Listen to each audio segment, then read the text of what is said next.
aqui com todos vocês. Eu já peço, se inscreva aí no nosso canal, gente. Dá um like, dá um joinha, aperta o sininho para você, tecla aí no sininho para você receber as novas mensagens. Hoje nós vamos falar sobre ímpio, o significado da palavra ímpio, né? O tema de hoje é ímpio, e o significado é uma pessoa cruel, sem respeito pelos outros, uma pessoa má de coração. É o significado da palavra ímpio. E isso independe de religião ou de placa de igreja, não é? Isso independe da pessoa ter religião ou não. A impiedade entrou no coração dos homens a partir do pecado de Adão e Eva. Então a alma humana foi danificada pelo pecado original. Todos nós temos que lutar contra isso. E jamais torcer contra as pessoas ou comemorar a derrota ou a morte de alguém, ou até mesmo a queda de alguém. Esse não é o papel de um verdadeiro cristão. O cristão, aquele que é semelhante a Cristo, Cristo é ungido, cristãos ungidos.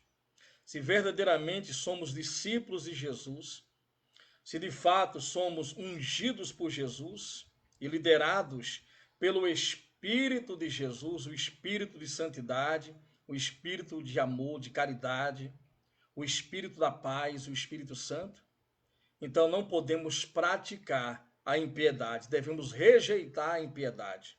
Palavra ímpio, cruel, mau de coração, sem respeito pela dor alheia, sem respeito pela vida do próximo.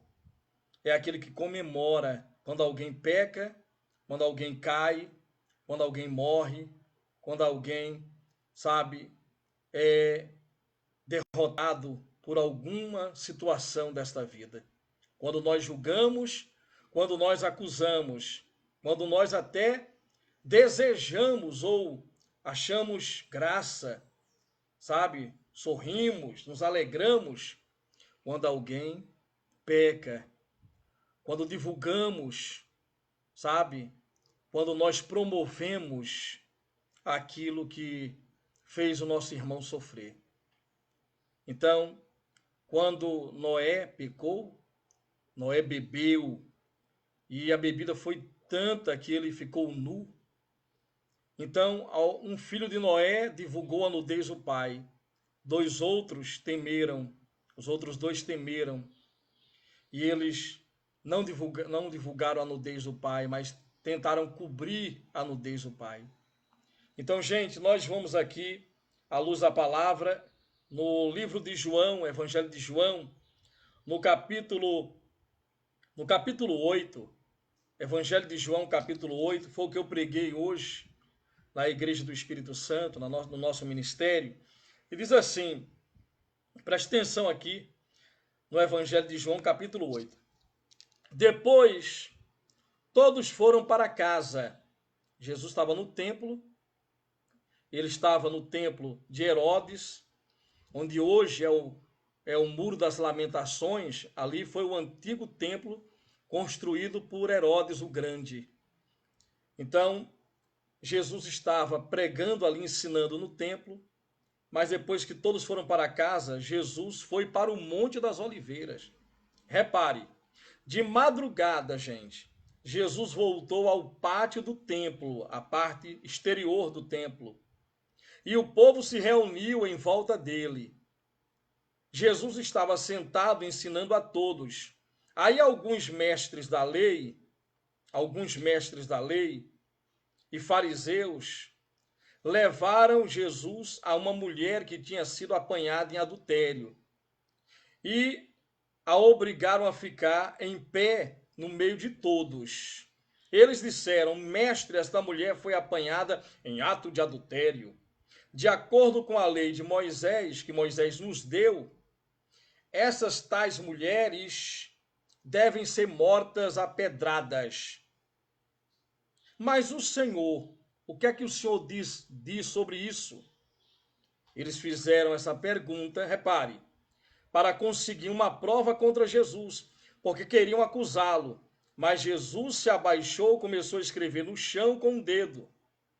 Como eles continuaram a fazer a mesma pergunta, Jesus endireitou o corpo, se levantou e disse: quem de vocês estiver sem pecado, que seja o primeiro a atirar a pedra nesta mulher. Depois abaixou-se outra vez, continuou a escrever no chão. Quando eles ouviram isso, foram embora, um por um, começando pelos mais velhos. Ficaram só Jesus e a mulher. E ela continuou ali, de pé. Então Jesus se levantou e disse: mulher, onde estão eles, os teus acusadores? Não ficou ninguém para condenar você? Ninguém, Senhor, respondeu ela. Disse Jesus: pois eu também não te condeno. Eu não condeno a você. Vá e não peques mais. Que coisa maravilhosa, hein? Vá e não peques mais. Então nós vemos aqui que os fariseus e os saduceus, não é? Eles fizeram ali uma armadilha para surpreender Jesus. E eles usaram, sabe, a vida de alguém. Eu não sei se essa mulher foi seduzida por alguém que foi pago para levar ela ao pecado. Todos ali eram conhecedores da lei de Moisés, do Torá.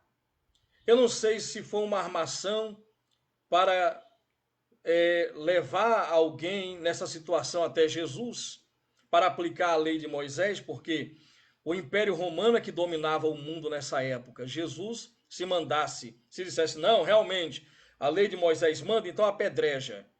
Então Jesus estava indo contra a lei de Roma, porque o Império Romano, ninguém poderia crucificar alguém, ou apedrejar alguém, ou punir alguém, sem a autoridade, sem ter o aval, a autorização do Império Romano, as autoridades romanas.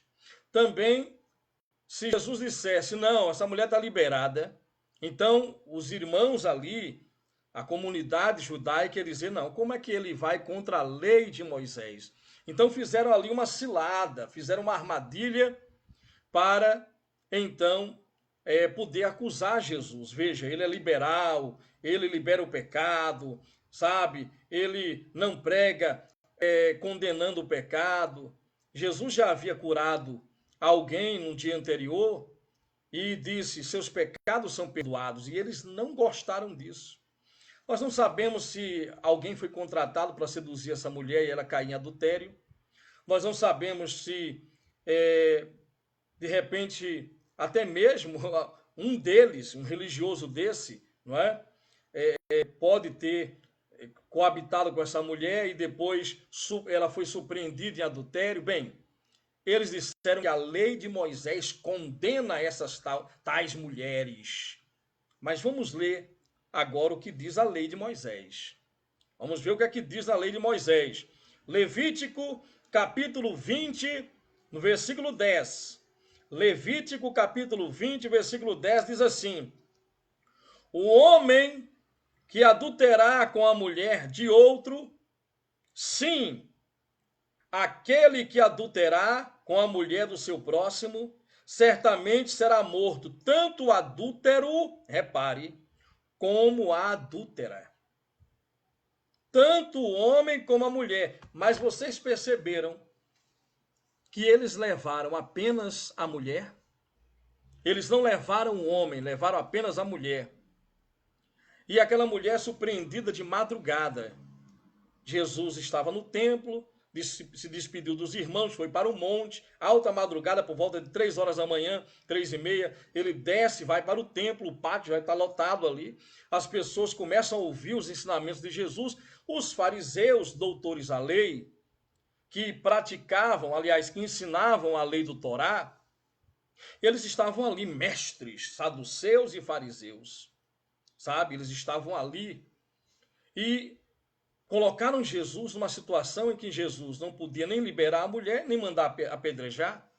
Jesus, então, ele diz assim pelo Espírito Santo: se tiver alguém aqui que nunca pecou, que nunca cometeu um erro na vida, sabe, que nunca cometeu um deslize na vida, seja esse o primeiro a tirar a pedra.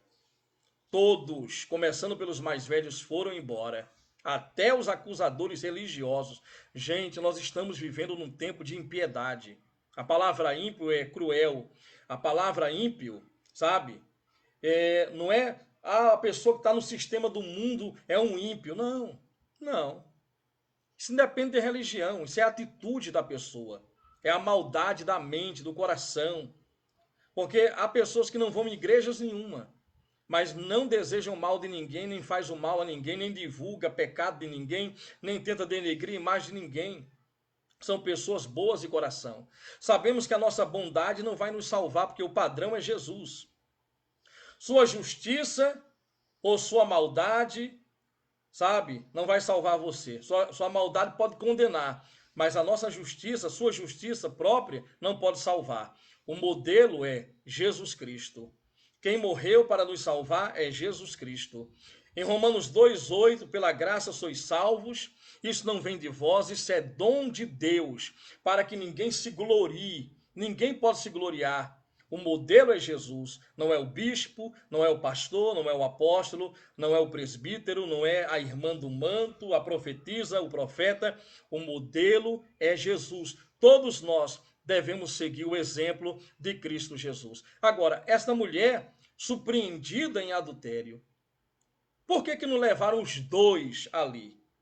Se era para levar, porque não eram para levar, sabe?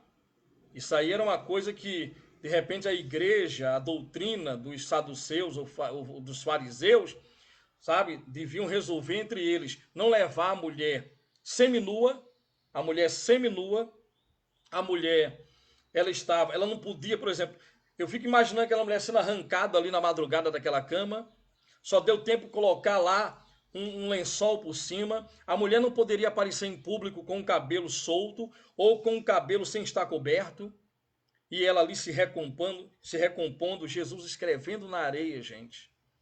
Jesus disse, mulher, eu também não te condeno, vá em paz e abandone sua vida de pecado. Gente, perversidade, isso desagrada a Deus, entristece a Deus. Olha o que diz a palavra do Senhor, olha o que diz aqui, veja que coisa interessante. Vamos ver aqui o que diz a palavra do Senhor em Tiago 4, versículo 11. Irmãos, não falem mal uns dos outros. Quem fala mal e contra seu irmão ou julga o seu irmão, fala contra a lei e julga a lei. Quando você julga a lei, você não está cumprindo a lei, mas está agindo como juiz. Olha o que diz a palavra do Senhor, gente. Sabe, vejamos aqui, em Miqueias, capítulo 2, versículo 1, ai daqueles que planejam a maldade, dos que tramam a maldade em suas camas, e quando amanhece, eles executam o seu plano maligno. Porque isso eles podem fazer, e é isso que muitos fazem. Gente, é tempo de perdoar, é tempo de amar a Deus. Seja a mão estendida para socorrer, seja a mão estendida para ajudar e nunca para destruir, para denegrir. Deixe Deus usar a sua fala, a sua boca para abençoar, para salvar almas e nunca para sorrir da desgraça de alguém ou desejar o mal de alguém ou divulgar o pecado alheio. Porque todos nós estamos sujeitos a pecar e a fazer pior do que aquilo que nós condenamos nas pessoas. Pense nisso. É tempo de amor, é tempo de exercer o verdadeiro cristianismo. Deus abençoe a todos, amo vocês, Deus abençoe a sua vida, no poderoso nome de Jesus Cristo.